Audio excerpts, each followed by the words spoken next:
Hello student, here this is Ajay Kumar Dubey, founder of ज्ञान निर्माण and director of निर्माण public school. आप सभी बच्चों का हम अपने चैनल ज्ञान निर्माण पर हार्दिक स्वागत करते हैं। बच्चों, जैसे कि मैंने कहा था कि प्रीवियस क्लास से हमने एक नई श्रृंखला की शुरुआत करी थी, जो कि क्लास 12 की केमिस्ट्री सब्जेक्ट मैंने इस चैनल के माध्यम से शुरू किया था। और जो भी क्लासेस चल रही हैं वो आपके नीट के एग्ज़ाम जो भी होंगे, इंजीनियरिंग के जो भी एग्ज़ाम होंगे, जो अदर कंपटीशन के एग्ज़ाम होंगे, उसमें बहुत ही हेल्पफुल रहेगा। तो प्रीवियस क्लास में मैंने केमिस्ट्री के बारे में एक जनरल इंट्रोडक्शन दिया था, क्या हमको पढ़ना है, कैसे पढ़ना है, ठीक है ना, कौन कौन सी ब्रांचेस के बारे में स्टडी करना है और कौन कौन से लेसन पढ़ना है। तो मैंने कहा था कि हम शुरुआत फिजिकल केमिस्ट्री से करेंगे और उसके मेन लेसन सॉल्यूशन से करेंगे। लेकिन इसके पहले मैंने एक बात कही थी कि सबसे पहले हम पढ़ेंगे मोल कॉन्सेप्ट। अब भाई बात यह है कि मोल कॉन्सेप्ट है क्या, क्यों ये इतना इम्पॉर्टेंट है। अब ये ध्यान रखना कि जो फिजिकल केमिस्ट्री है, जो भी आप पढ़े होंगे, चाहे वो केमिकल इक्विलिब्रियम से लेकर के केमिकल काइनेटिक्स की बात करें, हम सॉल्यूशन की बात करें, या हम कहें कि ये कह सकते हो कि backbone of the physical chemistry, यानी जो न्यूमेरिकल से रिलेटेड प्रॉब्लम होती हैं उसमें ये बिल्कुल बैकबोन का काम करेगा। जैसे एक बिल्डिंग की नींव होती है, वैसे बिना मोल कॉन्सेप्ट को पढ़े हुए हम आगे के टॉपिक को समझ नहीं सकते। इस चीज़ को ध्यान में रखते हुए, चूंकि एक बहुत ज़रूरी टॉपिक है, तो हम थोड़ा सा इसके बारे में समझेंगे, जानेंगे और फिर मेन टॉपिक पे आएंगे। तो आज हम लोग शुरू करते हैं मोल कॉन्सेप्ट। और सबसे पहले बात हम कहेंगे कि भाई मोल क्या है। अगर हम आपसे कहें कि मोल क्या है, तो सबसे पहले मोल का नाम आपने कहाँ सुना होगा? तो मैं आपको बताऊं, आपने सुना होगा फंडामेंटल क्वांटिटीज में, ठीक है ना, जिसमें एक क्वांटिटीज होती है that is the amount of substance and the unit of amount of substance is what? Mole. So generally we can say that mole is a unit of measurement of amount of substance. तो generally हम कहें कि मोल क्या है, एक प्रकार की unit है which is used for the measurement of amount of substance. तो मोल क्या है? मोल is a unit which is used for the measurement of amount of substance, measurement of amount of substance. अब यहाँ पे एक बात ध्यान देंगे कि मोल क्या है, एक प्रकार का यूनिट है। That's a very simple. जो ये मेजर करता है क्या? अमाउंट ऑफ सब्सटेंस, यानी कि पदार्थ की मात्रा को मापने में हम मोल का यूज करते हैं। You know very well that the amount of substance का मतलब क्या हुआ? हम कहें कि जैसे कोई भी आपने मटेरियल ले लिया, कुछ छोटा ले लिया, बड़ा ले लिया। जैसे मैं कहूँ ये मेरा मार्कर है, अब ये दोनों अलग अलग मटेरियल है। मैं आपसे कहूँ कि कौन भारी होगा, कौन हल्का होगा, तो यू आंसर दैट ये हल्का है और ये भारी है। अब आप कैसे जाने कि ये भारी है? भाई ये देखने में बड़ा दिख रहा है, इसका मतलब ये है कि अगर ये प्लास्टिक से बना है तो इसमें प्लास्टिक के कण ज़्यादा है और इसमें क्या है? कम है। It means that amount of substance is determined by the number of particles by which it is made, जिसके द्वारा ये बना होता है। अगर उन्हीं, देखो आप जानते हो कि आपने प्रीवियस क्लासेस में भी पढ़ा होगा कि the smallest unit of matter is what? Atom, ions और मॉलिक्यूल। किसी भी पदार्थ की सूक्ष्मतम जो यूनिट होती है वो क्या होता है? एटम होता है। यानी प्रत्येक पदार्थ एटम से मिलकर बना होता है। एटम फिर क्या बनाते हैं? मॉलिक्यूल्स बनाते हैं। तो किसी भी पदार्थ की संरचना में एटम, आयंस और मॉलिक्यूल ये क्या करते हैं? एक बेसिक यूनिट का काम करते हैं। इट मीन्स दैट इसी बात को हम अब ये कह सकते हैं कि mole is a generally unit which represent the number of elementary particle in given amount of substance. यानी मोल एक ऐसा मात्रक है जो given substance में क्या करता है? नंबर ऑफ एलिमेंट्री पार्टिकल को रिप्रेजेंट करता है। बात समझ में आए? देखो किसी भी पदार्थ की संरचना में आपने बड़ा लिया, छोटा लिया, तो छोटे जब पदार्थ की मात्रा कम होगी तो उसमें मतलब पदार्थ के कण क्या है? कम है। हैवी पदार्थ ले लिया तो उसमें पदार्थ के कण क्या होंगे? ज्यादा होंगे। तो इट मीन्स दैट जो मोल को मैंने कहा ये यूनिट है which is use for the measurement of amount of substance. इसी को हम ऐसे भी डिफाइन कर सकते हैं कि जनरली क्या कहेंगे? Generally mole is A unit which represent the number of elementary particle in given amount of substance यानी कि किसी भी सब्सटेंस के एलिमेंट्री पार्टिकल को रिप्रेजेंट करता है कौन? मोल। अब यहाँ पे एक बात ये है कि भाई what is the meaning of elementary particle? The meaning of element, अच्छा देखो मैंने अभी भी बताया कि कोई भी मैटर है वो 3 प्रकार के कणों से मिलकर बना होता है। भाई अगर वो एलिमेंट है तो it's smallest unit is atom, बेहतर तरीके से समझ रहे होंगे। अगर वो कंपाउंड है तो उसकी स्मॉलेस्ट यूनिट में क्या जाएगा? मॉलिक्यूल्स जाएगा। आयनिक कंपाउंड है तो हम आयंस की चर्चा करेंगे। तो इसका मतलब जितने भी सब्सटेंस हैं उनके 3 एलिमेंट्री पार्टिकल हो सकते हैं उनकी स्थिति के आधार पे। बात समझ रहे हैं? अगर एलिमेंट होगा तो एटम वर्ड यूज करेंगे, कंपाउंड होगा तो मॉलिक्यूल यूज करेंगे, अगर आयनिक कंपाउंड है तो आयंस के बारे में बात करेंगे। तो एलिमेंट्री पार्टिकल मीन्स होता है एटम्स, आयंस और मॉलिक्यूल। तो आप डायरेक्टली अब ये कह सकते हो कि mole is a unit which represent the number of atoms, ions and molecule. Mole एक ऐसी यूनिट है जो किसी भी सब्सटेंस में उपस्थित एटम्स, आयंस एंड मॉलिक्यूल को रिप्रेजेंट करता है। अब how we calculate the mole? अब भी अगर हमें पता है कि मोल एक यूनिट है, वो नंबर ऑफ एलिमेंट्री पार्टिकल को रिप्रेजेंट कर रहा है, तो हम कैसे मोल को कैलकुलेट करेंगे? तो मोल को कैलकुलेट करने के केवल और केवल कितने फार्मूले हैं? 3 फार्मूले हैं।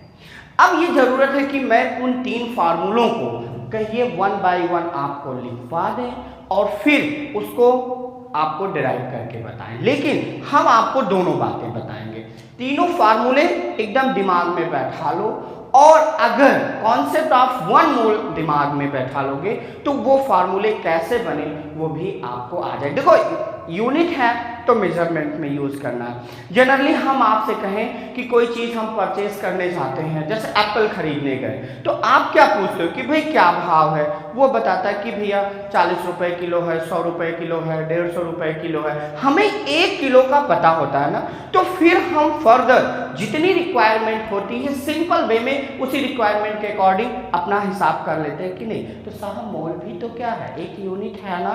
तो यूनिट है तो मुझे भी तो क्या पता होना चाहिए? एक सिंबल पता होना चाहिए कि भाई 1 मोल क्या हो सकता है। अगर 1 मोल पता है तो हम सब कुछ कैलकुलेट कर लेंगे। बात समझ में आए? तो सिंपली जैसे हम अपनी रोजमर्रा की जिंदगियों में गुणा भाग करते हैं वैसे हमें अमाउंट ऑफ सब्सटेंस के बारे में करना है और कॉन्सेप्ट ऑफ 1 मोल को समझना है कि 1 मोल क्या क्या हो सकता है। और अगर हमें 1 मोल पता है तो उसी 1 मोल की सहायता से हम तीनों फार्मूलों को बना सकते हैं कि ये तीनों फार्मूले किस तरह से आए। तो अब हम अगली बात चर्चा करेंगे कि भाई कॉन्सेप्ट ऑफ 1 मोल क्या है। ठीक है ना।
The mass of 1 mole of carbon dioxide is 44 unit.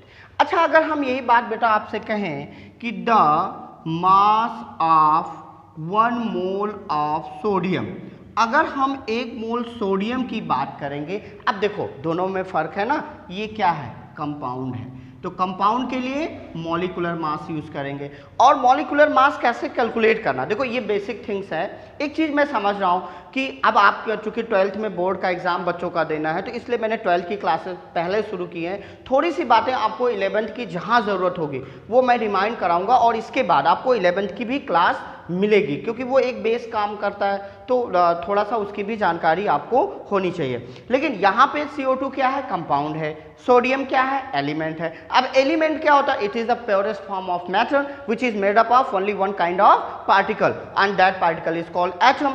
Compound क्या होता है, when more than one elements are combined in a fixed proportion, that is compound is formed। तो ये कंपाउंड और एलिमेंट का डिफरेंस होता है। अब यहाँ पे वर्ड यूज करेंगे एटॉमिक मास ऑफ सोडियम। अब यहाँ पे हम वर्ड यूज करेंगे atomic mass of sodium and that is 23 होता है, और यहाँ पे यूनिट जोड़ देंगे। अब आपको न्यूमेरिकल प्रॉब्लम में होगा क्या ना कि जनरली जो मॉलिक्यूलर मास होता है, एटॉमिक मास होता है, हम ग्राम में रिप्रेजेंट कर देते हैं। Atomic mass is represent in gram, that is gram atomic mass. molecular mass is represented in gram, that is gram molecular mass। तो one point is freeze in your mind that the mass of 1 mole is always equal to its atomic mass, molecular mass and ionic mass या ionic weight। इस तरह से आप अपने दिमाग में 1 मोल का मास दुनिया में पता है कि ठीक है, 1 मोल अमोनिया, 1 मोल ग्लूकोज, कोई भी चीज अगर 1 मोल है तो उसी का एटॉमिक मास और मॉलिक्यूलर मास के रूप में हम लोग लिखेंगे, ठीक है ना। अब दूसरी बात, 1 मोल में नंबर ऑफ पार्टिकल कितने होते हैं, तो now we will discuss about the number of particle present in what 1 mole. तो देखते हैं कि भाई 1 मोल में कितने नंबर ऑफ पार्टिकल्स होते हैं। तो जैसे number 2 point, the number of particle present इन 1 मोल। अब 1 मोल में कितने पार्टिकल होंगे, एक चीज। अब ये पार्टिकल साहब कितने होते हैं, 3, एटम, आयंस, मॉलिक्यूल, इन्हीं की तो बात कर रहे हैं। तो इक्वल टू एवोगैड्रो नंबर, किसके बराबर होगा, एवोगैड्रो नंबर के बराबर। और एवोगैड्रो नंबर को सिंबल में Na से रिप्रेजेंट करते हैं, और इसकी वैल्यू होगी 6.022 इंटू 10 की पावर 23। अब बोलेंगे एटम, जरूरत पड़ी तो मॉलिक्यूल, और जरूरत पड़ी तो आयंस बोलेंगे।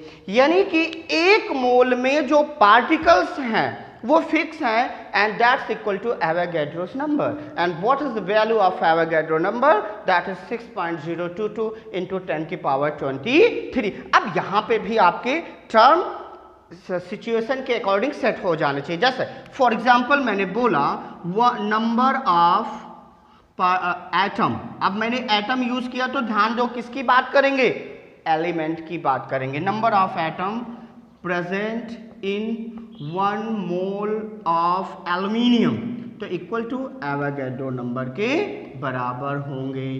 बात समझ में आया। लेकिन यही बात कहूं कि number of molecules present in 1 mole of CO2, तो यहाँ पे CO2 कहें, अमोनिया कहें, साहब जी कोई भी चीज़ 1 मोल ले लोगे तो उसमें जो मॉलिक्यूल होंगे वो 6.022 इंटू 10 की पावर 23 ही होंगे। बोलो बात समझ में आई कि नहीं आई, ठीक है। तो इस तरह ये बात किया कि नंबर ऑफ पार्टिकल प्रेजेंट इन 1 मोल, 1 मोल में नंबर ऑफ पार्टिकल कितने हो सकते हैं। 2 बातें फ्रीज किया। पहला कॉन्सेप्ट मास 1 मोल का कितना होगा, दूसरा कॉन्सेप्ट 1 मोल में नंबर ऑफ पार्टिकल कितने होंगे। तीसरी चर्चा करेंगे कि the volume of 1 mole of substance at STP equal to 22.4 litre, यानी कि STP पर 1 मोल का वॉल्यूम कितना होगा 22.4 लीटर। STP का मतलब स्टैंडर्ड टेम्परेचर एंड प्रेशर। तो प्रेशर लेते हैं 1 एटमॉस्फेरिक यानी 1 ATM और टेम्परेचर लेते हैं 273 केल्विन और 0 डिग्री सेंटीग्रेड। तो ये कंडीशन कहलाती है स्टैंडर्ड टेम्परेचर और प्रेशर। तो ये कॉन्सेप्ट था किसका, 1 मोल का कॉन्सेप्ट था ना। और इस 1 मोल के माध्यम से हम 3 फार्मूले को बनाते हैं। पहले उन 3 फार्मूलों को लिख लेते हैं और फिर बताते हैं कि वो तीनों फार्मूले कैसे 1 मोल के कॉन्सेप्ट से सेट हो जाते हैं।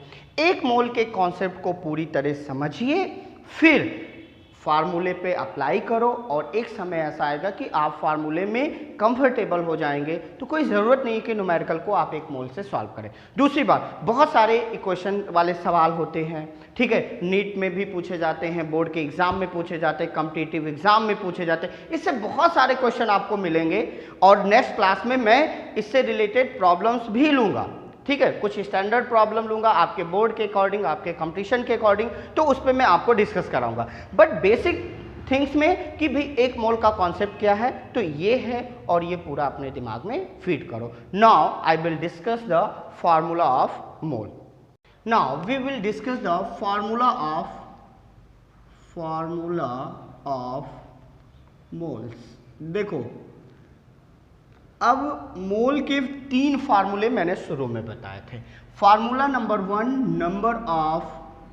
Number of moles equal to weight upon atomic weight बोलेंगे, या वेट अपॉन मॉलिकुलर वेट बोलेंगे, या मास बोलेंगे, ठीक है। और या वेट अपॉन आयनिक वेट भी बोल सकते हो, आयनिक वेट, ठीक। पहला फार्मूला हो गया। फार्मूला नंबर 2 हो गया number of moles equal to number of particles that is n divide by Avogadro number, and Avogadro number is that is Na। n क्या है, नंबर ऑफ पार्टिकल का मतलब मैंने बताया that is atom, ions, molecule बोलेंगे, ठीक है। और एवोगैड्रो का नंबर का मतलब क्या हुआ, दैट इज 6.022 इंटू, यहाँ पे लिख दिया, मैंने बताया भी था कि ये इतना होता है। एंड फार्मूला नंबर 3 पे अगर हम चर्चा करें तो फार्मूला नंबर 3 होता है number of moles equal to volume at STP जो गिवन होगा एंड डिवाइड बाई 22.4 लीटर। इन तीनों रिश्ते के बारे में समझते हैं। क्या इन तीनों फार्मूलों को हम रट लें कि भाई नंबर ऑफ मोल्स बराबर weight upon atomic weight, molecular weight, ionic weight, number of moles बराबर n upon Na and number of moles बराबर volume at STP 22 divided by 22.4 litre. Freeze in your mind, moles निकालने के इन 3 फार्मूलों के अलावा कोई चौथा formula नहीं बना है।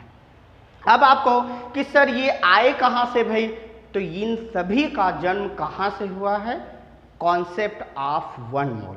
एक एक प्रॉब्लम्स के बारे में हम डिस्कस करते हैं, कैसे 1 मोल के से इसका जन्म होता है। देखो फॉर एग्जांपल क्वेश्चन लेंगे फार्मूले नंबर 1 के बारे में। जैसे मैंने कहा एक वेरी सिंपल क्वेश्चन,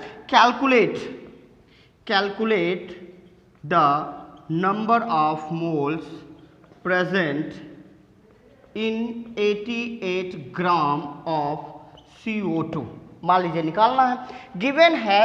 अब यहाँ पे आपको क्या निकालना है, 88 ग्राम ऑफ CO2 में नंबर ऑफ मोल्स आपको कैलकुलेट करने हैं। अब साहब जी सॉल्यूशन पे आइए, ठीक है। कैसे, पहला काम आप करो, द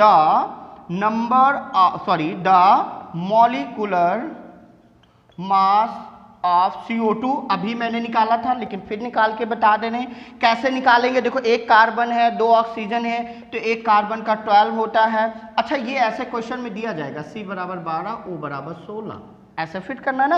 अब यहाँ पे ऑक्सीजन कितने हैं, 2 हैं, तो 2 इंटू 16, तो here 12 plus 32 equal to that is the 44 gram हम अब लिख लेंगे क्योंकि ये ग्राम में गिवन है। अब साहब जी ये आप समझो मेरी बात, क्या कॉन्सेप्ट ऑफ 1 मोल। हमने मॉलिक्यूलर मास ऑफ CO2 तो 44 ग्राम निकाल लिया।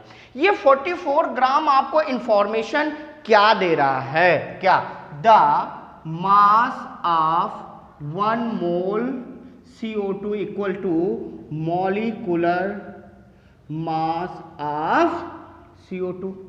और मॉलिक्यूलर मास ऑफ CO2 आपने कितना कैलकुलेट किया, that's 44 gram and equal to 44 gram. अब मैं आपसे एक सिंपल सा क्वेश्चन पूछूं कि बेटा मुझे बताओ कि अगर 5 रुपए में एक सेब मिलता है तो एक सेब कितने रुपए में मिलेगा। Your answer will be 5 rupees. यानी कि उसी बात को हम दोनों तरीके से समझ सकते हैं। जैसे मैंने कहा कि बेटा जाओ 5 रुपए की टॉफी ले आओ, यानी कि और 5 रुपए में 10 टॉफियां मिलती हैं। तो मैंने कहा बेटा, जैसे मैं पूछूं कि 5 रुपए में 10 टॉफी मिलती है तो 10 टॉफी कितने रुपए में मिलेगी। Your answer that 5 rupees. Very simple ना। यानी दोनों तरह से समझ सकते हैं कि 1 किलो सेब 100 रुपए में मिलता है तो 100 रुपए में कितने किलो सेब मिलेंगे साहब, 1 किलो ना। ऐसे समझो, अगर 1 मोल का मास 44 ग्राम है तो इस 44 ग्राम में मोल कितने होंगे, 1 होंगे कि नहीं होंगे, बोलिए। ठीक है ना, बिल्कुल समझ रहे हैं कि नहीं कि अगर 1 मोल का मास 44 ग्राम है तो साहब 44 ग्राम में मोल कितने, 1। इस बात को हम ऐसे समझे ना। क्यों समझेंगे, क्योंकि यहां पे दिया गया है 88 ग्राम CO2 में कितने मोल होते हैं। देखो सिंपल वे में हम सब्जी खरीदने जाते हैं तो कहते हैं भाई आलू इस समय 25 रुपए किलो है तो 2 किलो का दाम कितना होगा, ऐसे ही तो समझते हैं ना साहब। तो बिल्कुल ये वही यूनिटरी मेथड का सवाल है। लिखोगे let 44 gram CO2 contain equal to 1 mole. Okay, so इसलिए 1 ग्राम CO2 कंटेन 1/44 कितना पूछा है, 88 ग्राम। सो 88 ग्राम इक्वल टू 1/44 इंटू 88। अभी हमें आंसर से कोई मतलब नहीं है। ये है क्या, मॉलिक्यूलर मास है कि नहीं है, मॉलिक्यूलर मास। और ये क्या है, वेट। कैसा वेट, जो क्वेश्चन में गिवन है। और ये क्या हो गया आपका, नंबर ऑफ मोल्स। किसमें, जो वेट गिवन है तो equal to number of moles equal to weight upon molecular weight. पहला फार्मूला आपका जन्म हो गया कि कैसे आया, हम ऐसे सिंपल तरीके से निकाल सकते हैं कि नहीं। वेरी सिंपल है कि नंबर ऑफ मोल्स बराबर वेट अपॉन मॉलिक्यूल। अब देखो इस सवाल को आप ऐसे 1 मोल के माध्यम से लगाते तो यहां पे पहुंचते।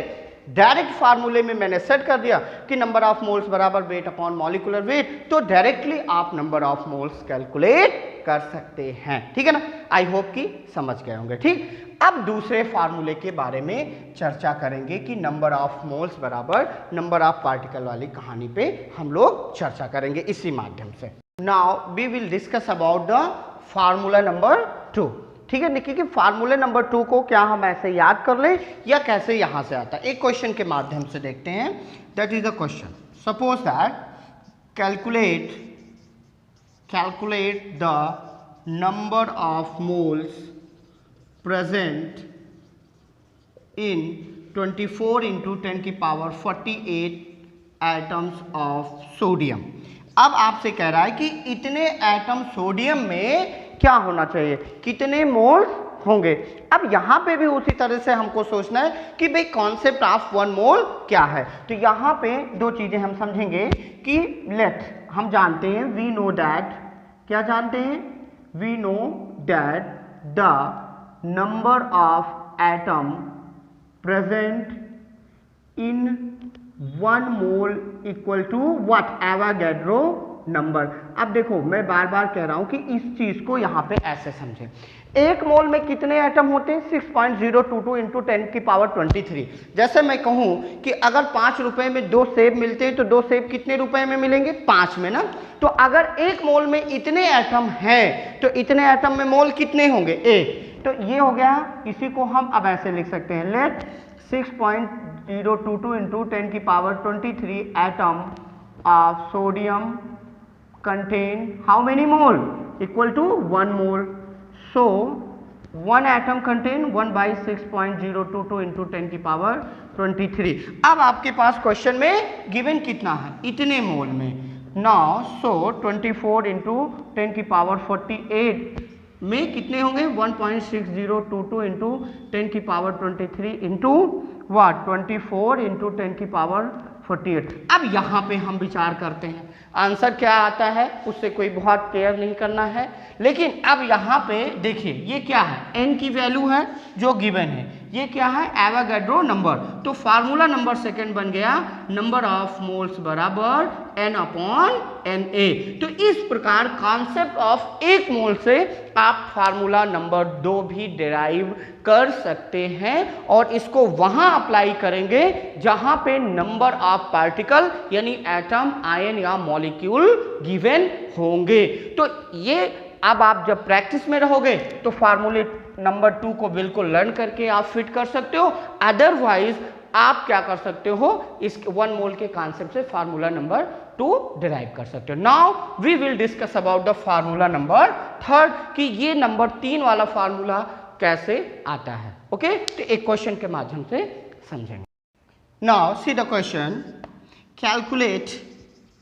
Calculate the number of moles present in 44.8 liter of ammonia at STP। अब यहाँ पे भी साहब आपको निकालना कि 44.8 लीटर अमोनिया STP पे है तो इसमें कितने मोल होंगे।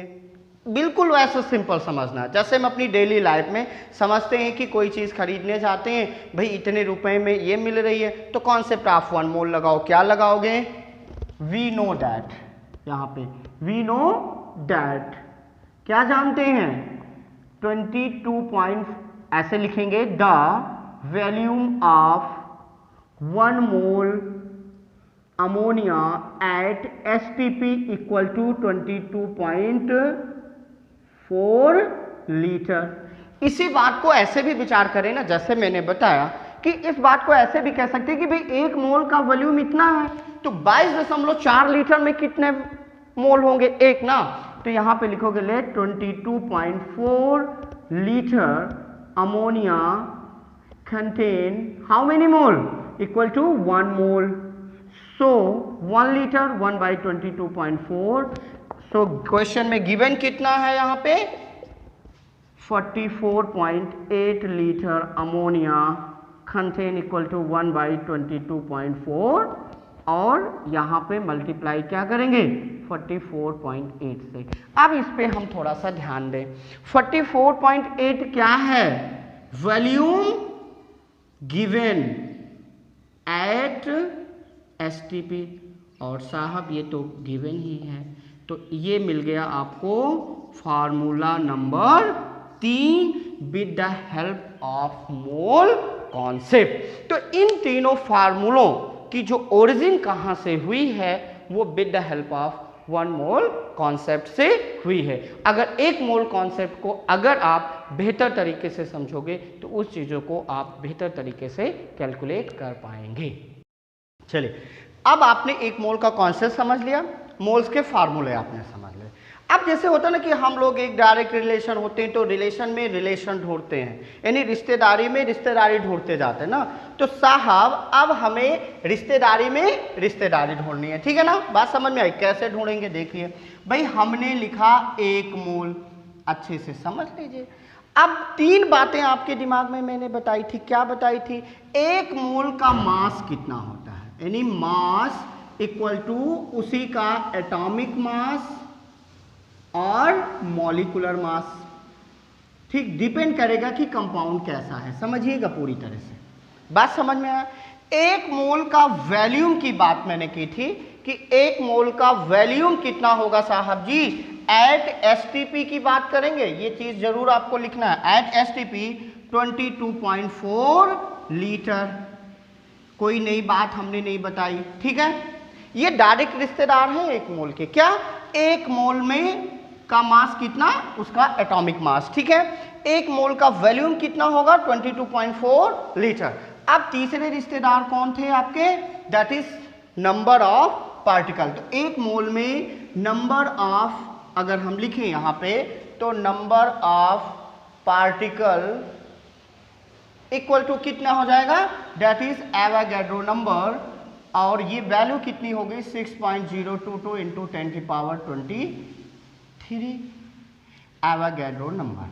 ठीक, अब नंबर ऑफ पार्टिकल की बात की है तो मैंने आपसे क्या कहा, इसको अगर आपको नहीं समझ में आ रहा तो ऐसे ही समझ सकते हैं, नंबर ऑफ पार्टिकल। ठीक है, अब नंबर ऑफ पार्टिकल मतलब एटम, मॉलिक्यूल या आयंस की बात करेंगे। अब ये तो तीन हो गए डायरेक्ट रिश्तेदार, कौन कौन से, एक मोल का वॉल्यूम 22.4 लीटर, एक मोल का मास उसका एटॉमिक मास, मॉलिक्यूलर मास, और एक मोल में नंबर ऑफ पार्टिकल कितने, एवोगैड्रो नंबर के बराबर। अब आइए दूसरे तरह से विचार करते हैं ना। अभी मैंने बताया कि अगर एक मोल का मास एटॉमिक मास या मॉलिक्यूलर मास होगा तो उसी मास में नंबर ऑफ मोल कितने होंगे, एक होंगे कि नहीं होंगे। जैसे 5 रुपए में 2 सेब, तो 2 सेब कितने रुपए में, 5 रुपए में। एक मोल का मास इतना, तो इतने मास में कितने मोल, 1 मोल होंगे ना।